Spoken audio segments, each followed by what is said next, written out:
Hi hello welcome to my channel. இன்றைக்கி நம்ம சேனலில் என்ன பார்க்க போகிறோன்னா ஒரு சூப்பரான ஒரு நார்த் இந்தியன் டிஷ் தான் பார்க்க போகிறோம். அது என்னென்னா பட்டர் சிக்கன். ஸோ இதை நம்ம வீட்டில் பண்ணால் எவ்வளோ ஈஸியாக சிம்பிளாக எப்படி பண்ணலாங்கிறது தான் இந்த வீடியோவில் நம்ம பார்க்க இருக்கோம். ஸோ அதனால் மறக்காமல் நம்ம சேனலுக்கு ஃபஸ்ட் டைம் வரவங்களா இருந்தால் சப்ஸ்கிரைப் பண்ணுங்கள், கூட இருக்க பெல் ஐக்கனை கிளிக் பண்ணுங்கள். அதுக்கப்புறம் வந்துட்டு நம்ம வீடியோக்குள்ளே போகலாம் வாங்க. இப்போ நான் ஒரு ஃபேன் எடுத்து வச்சுருக்கேன். ஃபேன் எடுத்து வச்சோன்னே ஃபேன் காய்ஞ்சதுக்கப்புறம் பார்த்திங்கன்னா நம்ம ஒரு 2 பீஸ் பட்டர் ஆட் பண்ண போகிறோம்.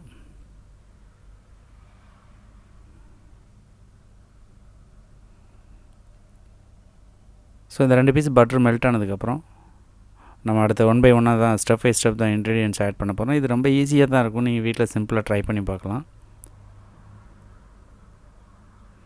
ஸோ வீடியோ கொஞ்சம் லாங்காக இருக்கேன்னு சொல்லிட்டு ஸ்கிப் பண்ணி பார்க்க வேணாம். ஏன்னா ஒவ்வொரு ஸ்டெப் பை ஸ்டெப் தான் நான் ஒவ்வொரு இன்க்ரீடியன்ட்ஸும் போட்டிருக்கேன். அப்படிங்கிறதுனால உங்களுக்கு வந்துட்டு எதையாவது ஒன்று விட்டுட்டு கடைசியில் நம்ம பண்ணி கிளியராக வரல அப்படிங்கிற மாதிரி நீங்கள் ஃபீல் பண்ண வேண்டாம். ஸோ இந்த வீடியோவை 10 நிமிஷம் கூட இல்லை, 9 நிமிஷம் தான். அதை ஃபுல்லாக பாருங்கள் ஸ்கிப் பண்ணாமல்.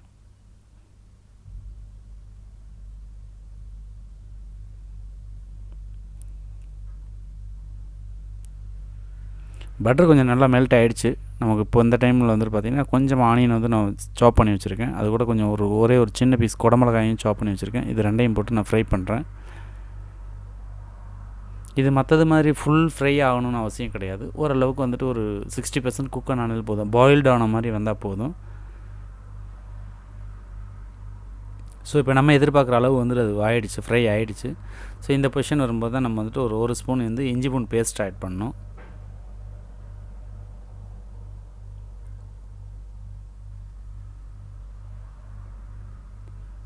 ஸோ அந்த இஞ்சி பூண்டு பேஸ்ட் ஆட் பண்ணியாச்சு. ஸோ இது ஆட் பண்ணதுக்கப்புறம் வந்து பார்த்திங்கன்னா நல்லா ஃப்ரை பண்ணணும். இஞ்சி பூண்டோட அந்த பச்சை வாடை போகிற வரையும் வந்துட்டு பார்த்திங்கன்னா ஒரு 1 மினிட்டாவது அதை நல்லா ஃப்ரை பண்ணணும். ஸோ அதுக்கப்புறம் தான் அடுத்த இன்க்ரீடியன்ட்ஸ் நம்ம ஆட் பண்ண போகிறோம்.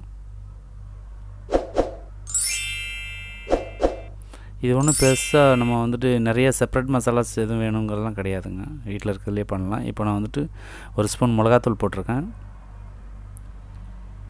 அது கூடவே வந்து பார்த்திங்கன்னா இன்னொரு ஸ்பூன் வந்துட்டு மல்லித்தூள் ஆட் பண்ண போகிறோம்.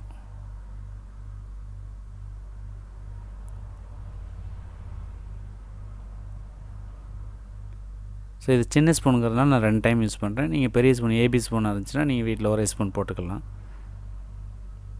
வீட்டில் கிச்சனில் எல்லாமே இந்த ஸ்பூன் தான், சின்ன ஸ்பூன் தான் யூஸ் பண்ணுவாங்க. ஐஸ்கிரீம் ஸ்பூன் மாதிரி இருக்கும். ஸோ அதை தான் யூஸ் பண்ணுவாங்கன்னு நினைக்கிறேன். ஏன்னா என்னோடய மிஸ்ஸஸ் எங்கள் வீட்டில் அதான் யூஸ் பண்ணுறாங்க, இந்த மாதிரி டப்பாக்கெல்லாம் வர்றதெல்லாம். ஏன்னா பெரிய ஸ்பூன் போட்டோன்னா அதில் மூடி போட முடியாது, அதனால் வந்துட்டு. ஸோ அதுக்கப்புறம் வந்து பார்த்திங்கன்னா இப்போ வந்துட்டு நான் வந்து வெங்காயம், ஒரு சின்ன வெங்காயம், 2 தக்காளி, ஒரு 10 பீஸ் கேஷ்யூநட், முந்திரி, இதையும் 3ஐயும் போட்டு நல்லா பேஸ்ட் பண்ணி எடுத்து வச்சுருக்கேன். இதை தான் இப்போ நம்ம ஆட் பண்ணுறோம். ஸோ இதுக்கப்புறம் தாங்க வேலையே இருக்குது. இதை வந்து என்ன பண்ணணும்னா அந்த பச்சை வாசம் போகிற வரையும் நல்லா வந்துட்டு ஃப்ரை பண்ணணும். ஏன்னா அந்த வெங்காயத்தோட ஸ்மெல்லு வந்து பார்த்திங்கன்னா ஒரு மாதிரி இருக்கும். ஸோ அது போகிற வரையும் அதை வந்து நல்லா குக் பண்ணணும். அதுக்கு வந்து பார்த்திங்கன்னா எனக்கு தெரிஞ்ச ஒரு மினிமம் வந்துட்டு பார்த்திங்கன்னா ஒரு 3 மினிட்ஸாவது அது குக் ஆனால் தான் வந்துட்டு அந்த வாடை போகும், பச்சை வாடை. ஸோ அது வரையும் நம்ம குக் பண்ணிக்கிட்டே இருக்கணும். நீங்கள் நார்மல் ஃப்ளேமில் வச்சே பண்ணலாம். இதுக்காக வந்துட்டு நம்ம நிறையா தண்ணி ஊற்றி கொதிக்க விடணும் அப்படிங்கிறதுலாம் கிடையாது. நான் எவ்வளோ வாட்டர் ஆட் பண்ணுறேன்னு பாருங்கள், கம்மியாக தான் ஊற்றிருக்கேன். ஸோ அது லூஸ் ஆகிற அளவு இருந்தால் போதும். ஏன்னா கிரேவி வந்துட்டு நம்ம பட்டர் சிக்கனுங்கிறது வந்து பார்த்திங்கன்னா நல்லா வந்து ஒரு டைட் கன்சிஸ்டன்சி தான் இருக்கணும். அது வந்துட்டு ரொம்ப லூஸ் ஆச்சு அப்படின்னா அது வந்து குழம்பு மாதிரி ஆயிடும். ஸோ அப்படி வரக்கூடாது. நம்ம இன்னொரு நம்ம இன்க்ரீடியன்ஸ் ஆல்ரெடி அதில் ஆட் பண்ணியிருக்கோம். என்னென்னு கேட்டிங்கன்னா அதில் முந்திரி போட்டிருக்கிறதுனால வந்து பார்த்திங்கன்னா நமக்கு எவ்வளோ கொஞ்சம் லூஸாக இருந்தாலும் அந்த திக்னஸும் அந்த சைனிங்கும் அந்த கிரேவியில் எப்போயுமே இருக்கும். ஸோ இந்த பொசிஷன் பாருங்கள். இப்போ எல்லாம் பச்சை வாசம் போயிடுச்சு. அதுக்கப்புறம் வந்துட்டு நம்ம என்ன ஆட் பண்ணுறோன்னா இது வந்து கஸ்தூரி மேத்தின்னு சொல்லுவோம். இது வந்துட்டு ட்ரை பண்ணி, அதாவது வெந்தய கீரையை வந்து நல்லா காய வச்சு சூப்பர் மார்க்கெட்ஸ்லாம் நிறைய வந்துட்டு இப்போ எல்லா கம்பெனிஸ்லேயும் பண்ணுறாங்க. சக்தி மசாலாஸ், எவரெஸ்ட்டு, ஸோ அந்த மாதிரி பிராண்டட்ஸில் எல்லாருமே இந்த இது மேத்தி இலை போடுறாங்க. ஸோ அதை நம்ம வாங்கி வச்சுட்டு கொஞ்சமாக யூஸ் பண்ணிக்கலாம். அது போக வந்துட்டு பார்த்திங்கன்னா ஒரு 1/4 ஸ்பூன் வந்துட்டு பார்த்திங்கன்னா நான் வந்துட்டு கரம் மசாலா ஆட் பண்ணியிருக்கேன்.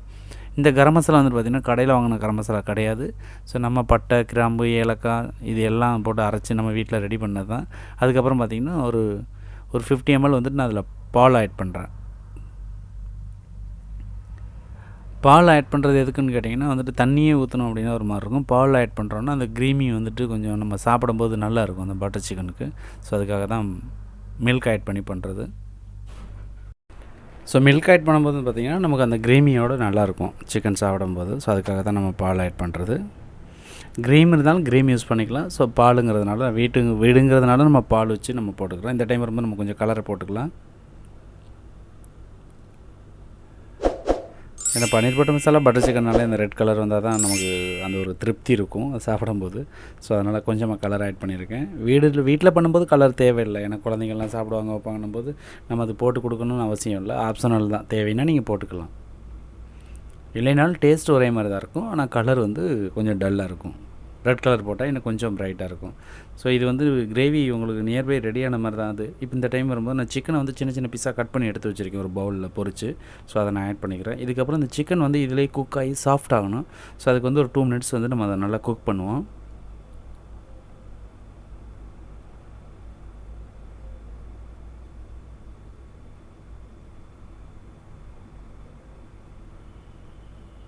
ஸோ இது நல்லா வந்து நம்ம குக் பண்ணிக்கிட்டு இருக்கோம். ஸோ நியர்பை வந்துட்டு அது நல்லா டைட் ஆகிட்டுருக்கு. அது இந்த கிரேவியில் குக் ஆனால் தான் உங்களுக்கு அந்த இதெல்லாம் ஏறும், மசாலாஸ்லாம் அதில் ஏறும். இந்த பொசிஷன் வரும்போது நம்ம லாஸ்ட்டாக சுகர் ஆட் பண்ணிக்கலாம். சுகர் ஆட் பண்ணி கொத்தமல்லி போட்டாச்சு. ஸோ அதுக்கப்புறம் வந்துட்டு இதை நல்லா மிக்ஸ் பண்ணணும் சுகர் மெல்ட் ஆகிற வரையும். ஸோ இந்த பொசிஷனில் வந்து பாருங்கள், நம்ம ரெசிப்பியை கரெக்டாக ஃபாலோ பண்ணவங்களா நீங்களாக இருந்தீங்கன்னா இந்த ரெசிப்பியில் வந்துட்டு முக்கியமான ஒரு இன்க்ரீடியன்ட்ஸு இப்போ வரையும் நான் போடலை. அது என்னங்கிறது தெரிஞ்சுன்னா உடனே கமெண்ட் செக்ஷனில் கமெண்ட் பண்ணுங்கள். நான் இதை லாஸ்ட்டாக இறக்குறதுக்கு முன்னாடி தான் அதை போடுவேன். நீங்கள் ஃபுல் வீடியோ பார்த்தீங்கன்னா உங்களுக்கு கண்டிப்பாக தெரிஞ்சிருக்கும். கிரேவி ஆல்மோஸ்ட் ரெடி ஆகிடுச்சு. ஆனால் நம்ம இன்னும் அந்த இன்க்ரீடியன்ட்ஸ் போடவே இல்லை. அது ரொம்ப முக்கியமான இன்க்ரீடியன்ட்ஸு.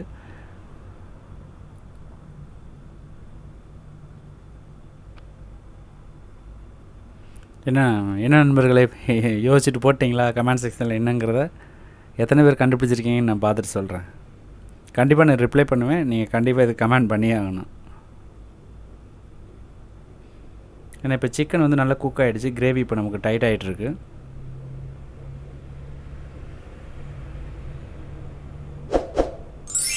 இந்த பதம் வரணுங்க. இந்த டைட் வந்தால் தான் உங்களுக்கு சாப்பிடும்போது அப்படி அந்த ஒரு சப்பாத்தியில் ஸ்டஃப் பண்ணி எடுத்து சாப்பிடும்போது ரொம்ப நல்லாயிருக்கும். ரொம்ப கிரேவி மாதிரி இருந்துச்சுன்னா இது வந்து நல்லா இருக்காது. ஸோ இதில் வந்துட்டு இந்த டைட் வரதுக்கு என்ன ரீசன் கேட்டிங்கன்னா நம்ம ஆட் பண்ணியிருக்க இன்க்ரீடியன்ஸ் தான். என்னென்னா பால் ப்ளஸ் அது இல்லாமல் வந்துட்டு கேஷ்நட் பேஸ்ட்டு போட்டிருக்கோம், டொமேட்டோ, ஆனியன் இதெல்லாம் போட்டதுனால வந்து பார்த்திங்கன்னா நம்ம பேஸ்ட்டாக பண்ணி போகிறதுனால அது லேட்டாக நல்லா குக் ஆகி டைட் ஆகும். ஸோ இந்த பொசிஷன் வரும்போது அந்த சாப்பிடும்போது அந்த ஸ்டஃப் பண்ணி எடுத்து சாப்பிட்றதுக்கு நல்லாயிருக்கும், கீழே சிந்தாமல் இருக்கும். இப்போ வந்து நம்ம என்ன ஆட் பண்ணுறோம், முக்கியமான ஒரு இன்க்ரீடியன்ட் சொல்லியிருந்தேன், சால்ட்டு. அதை உப்பு நம்ம போடவே இல்லை. ஏன்னா இந்த பட்டர் சிக்கனை பொறுத்த வரையும் கடைசியில் ஆட் பண்ணால் தான் அதோட சரியான அந்த ஒரு எவ்வளோ தேவை என்னங்கிறது நமக்கு கிளியராக தெரியும். அதுக்கு முன்னாடி நம்ம சால்ட்டு போட்டோன்னா இவ்வளோ டைட் வரும்போது கிரேவி வந்து உங்களுக்கு உப்பு கூடிரும். அதனால் நீங்கள் ஃபஸ்ட்லேயே சால்ட் ஆட் பண்ண வேணாம். பட்டர் சிக்கன் பன்னீர் பட்டர் மசாலா ஆட் இப்போ நீங்கள் சமைச்சிங்க அப்படின்னா நீங்கள் வந்து சால்ட்டை கடைசியாக ஆப்ஷனாக தான் வச்சுருக்கணும். ஏன்னா கிரேவி டைட்டாக உங்களுக்கு சால்ட் இன்க்ரீஸ் ஆகிட்டே இருக்கும். அதனால் கடைசியாக போடுறோம், வேறு ஒன்றும் கிடையாது. ஸோ நல்லா டைட் ஆகிடுச்சு. இப்போ அடுத்து வந்துட்டு நம்ம ஒரு பவுலுக்கு சேஞ்ச் பண்ணிடுவோம். சேஞ்ச் பண்ணிவிட்டு இதை அப்படியே நம்ம டைனிங்க்கு எடுத்து சர்வ் பண்ணிக்கலாம். ஸோ இவ்வளோ நேரம் பார்த்த பட்டர் சிக்கன் வந்துட்டு இப்போ அருமையாக நம்ம தயார் பண்ணியாச்சுங்க. இது கூட ஒரு 2 சப்பாத்தியை சூடாக வச்சு சாப்பிட்டோன்னா அப்படி இருக்கும். நீங்கள் டேஸ்ட் பண்ணி பார்த்துட்டு எனக்கு கமெண்ட் செக்ஷனில் கமெண்ட் பண்ணுங்கள். ஸோ இதுக்கு முன்னாடி நம்ம சேனலில் வந்து பார்த்திங்கன்னா சாஃப்ட் சப்பாத்தி எப்படி ப்ரிப்பேர் பண்ணுறது, அதுவும் மாவு வந்து மிக்சியிலேயே எப்படி ரெடி பண்ணலாம் சப்பாத்தி மாவு ஈஸியாக அப்படிங்கிற ஒரு வீடியோ நான் போட்டிருக்கேன். அந்த வீடியோ பார்க்கலைன்னா மறக்காமல் நம்ம வீடியோவை கிளிக் பண்ணிங்கன்னா ப்ளேலிஸ்ட்டில் இருக்குது, அந்த வீடியோ பார்த்துக்கோங்க. அவ்வளோதாங்க. இது மேலே வந்துட்டு கொஞ்சமாக கொத்தமல்லி தழை போட போகிறோம். போட்டதுக்கப்புறம் அது மேலே ஒரு சின்ன பீஸ் பட்ரு, அதுக்கப்புறம் லைட்டாக கொஞ்சம் அது மேலே வந்துட்டு நான் நெய் ஆட் பண்ணுறேன்.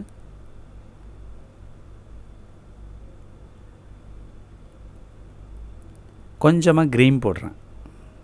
க்ரீம் வந்து ஒன்று டைட்டாக இருக்கும், ஒன்று லூஸாக இருக்கும். ஸோ நான் வச்சுருக்கிறது வந்து பார்த்திங்கன்னா ஃப்ரெஷ் மில்க் மாதிரி தான் இருக்கும் அந்த க்ரீமு. அதை தான் நான் இப்போ ஆட் பண்ணுறேன். ஸோ இந்த ரெசிபி உங்களுக்கு ரொம்ப பிடிச்சிருக்குன்னு நினைக்கிறேன். மறக்காம நம்ம சேனலை சப்ஸ்கிரைப் பண்ணுங்கள், உங்கள் நண்பர்களுக்கு ஷேர் பண்ணுங்கள். இந்த வீடியோவுக்கு ஒரு லைக் பண்ணுங்கள். தேங்க்ஸ். நெக்ஸ்ட் ஒரு சூப்பர் ரெசிபியோடு வந்துட்டு நான் உங்களை மீண்டும் சந்திக்கிறேன். பாய். தேங்க்ஸ் ஃபார் வாட்சிங். நன்றி, வணக்கம்.